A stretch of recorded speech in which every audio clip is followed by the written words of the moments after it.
কি রে লতা, বাড়িতে আছিস? হ্যাঁ গো, বাড়িতেই আছি। কি রে, কি করছিস? শুয়ে আছি গো বুড়িমা। কেন রে, শুয়ে কেন? রান্না বান্না করবি না নাকি? আজ কি খাওয়া দাওয়া করবি না তোরা? না খেলে তো শরীর খারাপ করবে। আর দীপককেও তো বাড়িতে দেখতে পাচ্ছি না, ও কোথায় গেল? কি আর হবে বুড়িমা খাওয়া দাওয়া করে? আমার তো খাওয়ার আর কোনো ইচ্ছেই নেই। কেন রে, কি হয়েছে? তোমার দীপকের যে বেগুনের ক্ষেতটা ছিল, বলাই দাদা তার নিজের নামে করে নিয়েছে। ওই হতচ্ছাড়া তোদের সাথে এরকম করেছে? হ্যাঁ গো বুড়িমা, আমরা কি করবো কিছু বুঝতে পারছি না, সেই জন্য খুব মন খারাপ। তোরা চিন্তা করিস নে, ও ওপরওয়ালার উপর ভরসা রাখ, সব ঠিক হয়ে যাবে।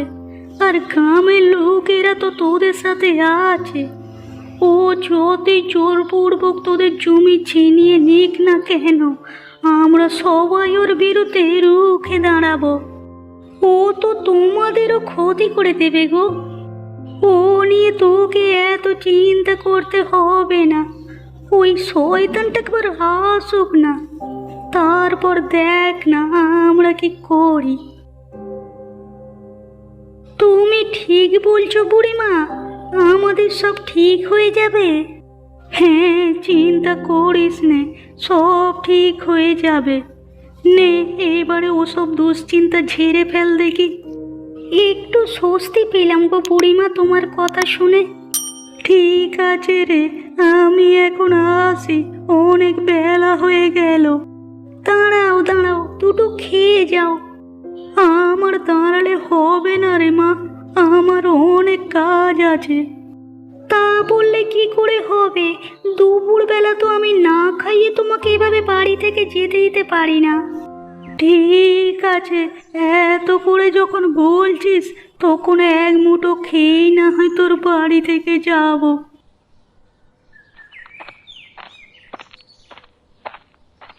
আরে বলাই দাদা যে, দাঁড়াও দাঁড়াও। কি হলো কি? আমাকে ওটা দাঁড়াতে বলছিস কেন? আমার অনেক কাজ আছে। তোমার সঙ্গে আমার কিছু কথা আছে। কে নিয়ে কথা সেটা আগে বল। আমার বেশি সময় নেই, আমাকে তাড়াতাড়ি কাজে যেতে হবে। তোমার কাজে যাওয়ার চেয়ে এই কথাগুলো তোমার সাথে আলোচনা করা বেশি জরুরি। বল তাড়াতাড়ি, কি বলবি বল। তুমি ওই দীপকের বেগুনের ক্ষেত নিজের নামে করে নিয়ে দীপকের বাড়ি গিয়ে দীপককে হুমকি দিয়েছ আর বলেছ যে ওই জমি আমার, তুই যদি জমির দিকে তাকাস তাহলে তোকে খুন করে দেবো, এইসব বলেছ। ও যে কাজ করেছে তার জন্যই আমি এ কথা বলেছি। তোকে আমি এত কথার উত্তর দিতে পারবো না। তোমাকে কথার উত্তর তো দিতেই হবে, না হলে তো আমি তোমাকে ছাড়বো না। এই সরে যা, সরে যা পাঁচু, আমাকে রাগাস না। না, আমি তোমাকে ছাড়বো না, আগে বলো তুমি কেন এসব কাজ করেছো। ও আমার কাছে টাকা ধার নিয়েছিল, সেই টাকাও পরিশোধ করতে পারেনি বলে ওই বেগুনের ক্ষেত আমি আমার নিজের নামে করে নিয়েছি। তুমি এই কাজটা মোটেও ঠিক করনি। আমি যতদূর জানি ও তোমার কাছে কোনো টাকা ধার করেনি, তুমি ওকে ইচ্ছে করে এমন করেছো। আমার কাছে প্রমাণ আছে রে। তোমার প্রমাণ তোমার কাছেই রাখো। তোমার এই মিথ্যে কথা যখন সত্য হয়ে গ্রামবাসীর কাছে আসবে, তখন তোমার কি হবে ভেবে দেখেছ? যা যা, তুই কি করতে পারিস করগে যা, এই ব্যাপারে তোকে আর কিছু বলতে পারবো না আমি। আর জমি কীভাবে আদায় করতে হবে সেটা বলাই খুব ভালো করেই জানে। তুমি এই কাজটা বন্ধ না করলে আমরা তোমার বিরুদ্ধে সবাই মিলে রুখে দাঁড়াবে এরপর। আরে যা যা, তোদের যা করার আছে করে নে যা। ওই জমি এখন আমার, আমি ওই জমি এবং টাকা দুটোই নিয়ে ছাড়বো। ঠিক আছে, তাহলে তোমার একটা ব্যবস্থা আমাদের সবাইকে করতে হবে। হ্যাঁ রে, যা যা যা, তো যা এখান থেকে যা। ঠিক আছে, এখন চলি, তবে এর হিসাব গ্রামবাসীরা মিলে বুঝে নেব। আরে যা তো, তোদের যা মনে হয় কর, আমার সব কাজটা তো বন্ধ করে দিল ওই হারাম জাদা।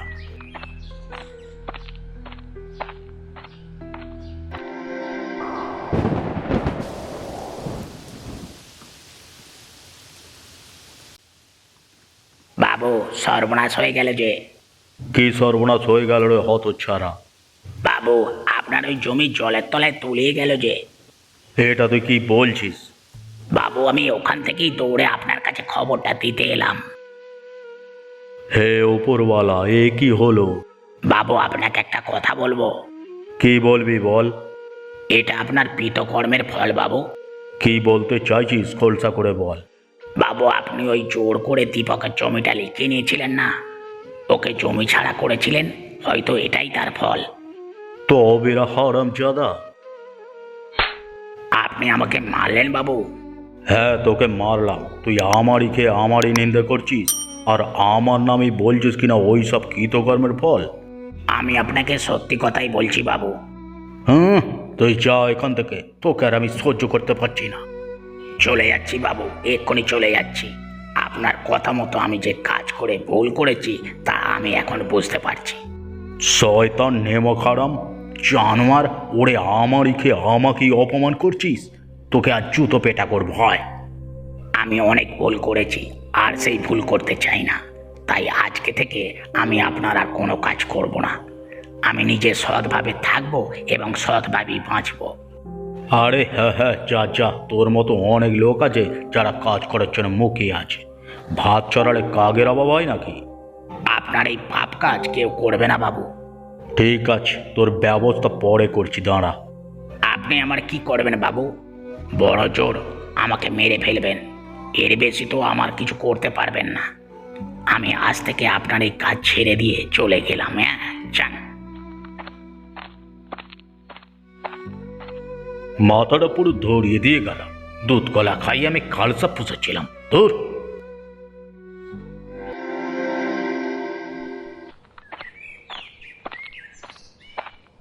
কি গো বুড়িমা, কোথায় যাচ্ছ?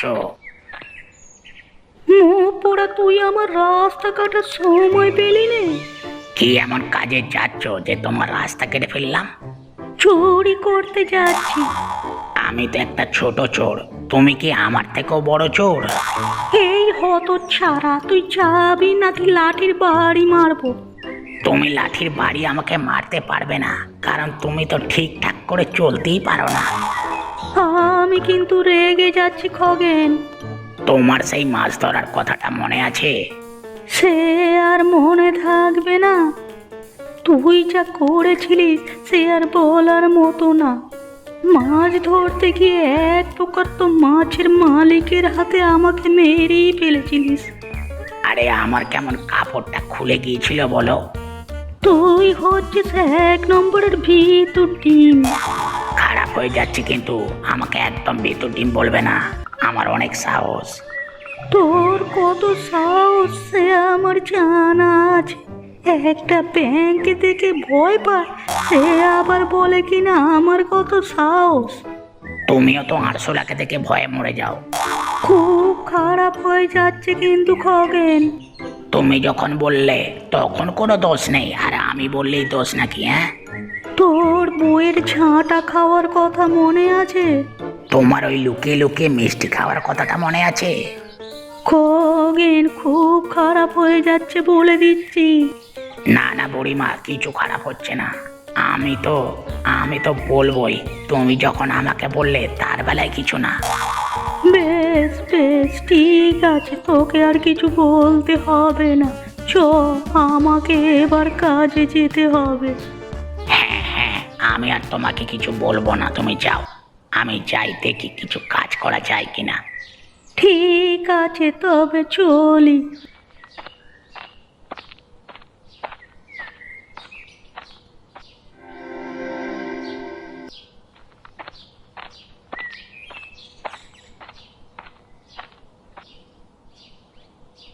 কি গো, কি করছো? কি করব বলো, চুপচাপ বসে আছি, কিছুই যে ভালো লাগছে না। হ্যাঁ তো চিন্তা করো না, বুড়িমার পাঁচু দাদা যখন বলেছে ওরা নিশ্চয়ই একটা কিছু করবে, তখন ঠিক একটা ব্যবস্থা হবে। আর গ্রামবাসীরা তো আমাদের সাথেই আছে। তুমি জানো না ওই বলাই কিরকম শয়তান, নিজের স্বার্থ সিদ্ধি করার জন্য কাউকে খুন করতেও পিছু পা হবে না। তুমি এত চিন্তা করো না তো, ঈশ্বর তো আমাদের কষ্ট দিয়েই রেখেছে, দেখেই না কি হয়। কি বলো তো গিন্নি, গরিবদের বড্ড জ্বালা। ঘরে চাল নেই, ডাল নেই, কি রান্না করব কিছুই বুঝতে পারছি না। বাজার থেকে কিছু একটা এনে দাও না, নইলে আমরা খাবো কি? আমার কাছে একটাও পয়সা নেই গো গিন্নি। আমি খুব অপদার্থ একটা মানুষ, তোমাকে দুবেলা দুমুঠো খেতেও দিতে পারি না ঠিক করে।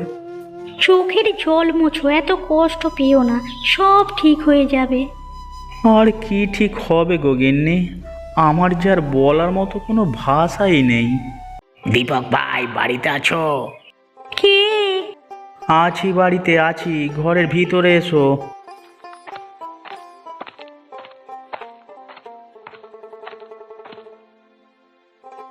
তোমাদের আমি একটু উপকার করতে এলাম। কি উপকার? তুমি তো বলাইদার চেলা, তুমি আবার আমার কি উপকার করবে? আগে ছিলাম, এখন নয়। আমি টাকার লোভে অন্ধ হয়ে গিয়ে তোমার যে কত বড় ক্ষতি করেছি, তাই আমি তোমার ওই জমি ফিরিয়ে দেওয়ার উপায় বলতে এসেছি। এই তুমি সত্যি বলছো? সেটা কি করে? আমি নিজের কৃতকর্মের প্রায়শ্চিত্ত করতে চাই, তাই আমি উকিল বাবুকে বলে ওই জমি আমি তোমার নামে করে দিয়ে নিজেকে প্রায়শ্চিত্ত করতে চাই। তুমি ওই জমিতে নতুন একটা ব্যবসা খুলতে পারবে, যাতে তোমার দুবেলা দুমুঠো চলে যায়। দেখেছো গিন্নি, ওপরবেলা আমাদের দিকে মুখ তুলে চেয়েছেন, তাই হয়তো আজকে খগেনদাকে পাঠিয়েছেন। এবার আমাদের দুঃখ কষ্টের দিন বোধহয় শেষ হয়ে এলো। ঠিক আছে, আমি আসি, তবে আমাকে আবার উকিল বাবুর কাছে যেতে হবে।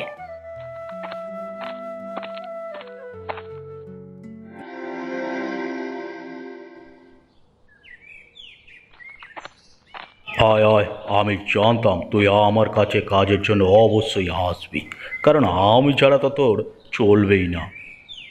আমি তো আপনার কাছে কাজের জন্য আসিনি। আপনি যে আমাকে উকিল বাবুকে দিয়ে জমির কাগজ আপনার নামে করিয়েছিলেন, সেই কাগজ আমি দীপকের নামে করিয়ে দিয়েছি। সেই খবরটাই আপনাকে দিতে এলাম। নেমা খারাম বেইমান, আমারই খেয়ে আমারই পিছনে ছুঁড়ে মারলি। আমি আমার কৃতকর্মের প্রায়শ্চিত্ত করেছি মাত্র। তোকে আমি এক্ষুনি পুলিশের কাছে দেব। পুলিশ তো আপনাকে ধরতেই আপনার বাড়িতে আসছেন, দাঁড়ান না একটু। ওই আমাকে তুই এইভাবে ফাঁসালি খোগেন? কই গো পাঁচুদা, দীপক ভাই, তোমরা এসো।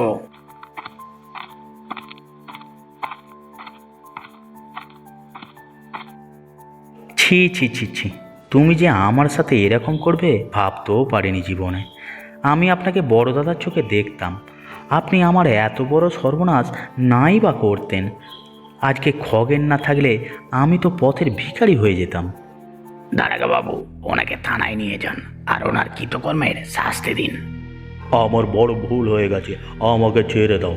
আমি আর এরকম ভুল করবো না, এবারের মতো ক্ষমা করে দাও। দীপক বাড়িতে আছো নাকি? দেখো দেখো আমরা কি নিয়ে এসেছি, দেখো। লতা বাড়িতে আছো? আরে কি সৌভাগ্য আমার, আজকে আমার বাড়িতে সবাই একসাথে এসেছে।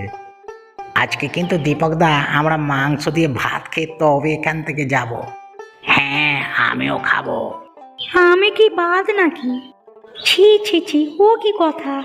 তোমরা যখন আবদার করে খেতে চেয়েছো, তখন তোমাদের সবাই কাজকে আর না খাইয়ে ছাড়ছি না।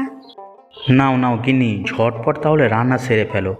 আমি আমার বেগুনের ক্ষেতের মাংসের দোকান থেকে মাংসটা নিয়ে আসি, এসে একসঙ্গে সবাই মিলে আড্ডা দিতে দিতে খাওয়া দাওয়া করবো।